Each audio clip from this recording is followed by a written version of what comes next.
Hi, Jordan. My question is, what is the antidote towards toxic masculinity?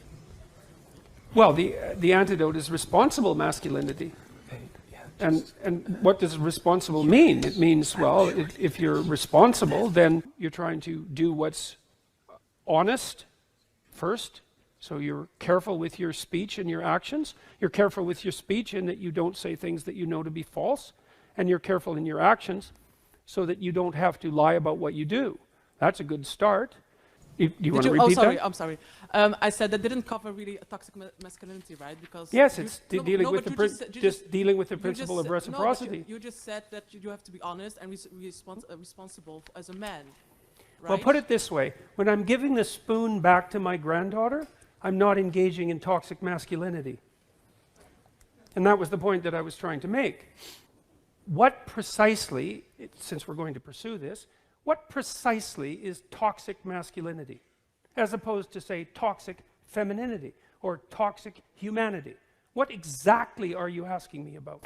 Well, I really want to know what you like, how you would describe toxic masculinity. Because no, I want you to define what toxic masculinity constitutes.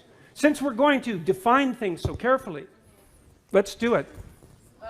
Okay, so before we move on, let me point something out, that I was willing to undertake this line of discussion, allowing for the possibility that the category of toxic masculinity had some content, right? But if we're going to pursue that line of reasoning and quibble about the answer, then we're certainly going to quibble about the definition that's embedded in the question.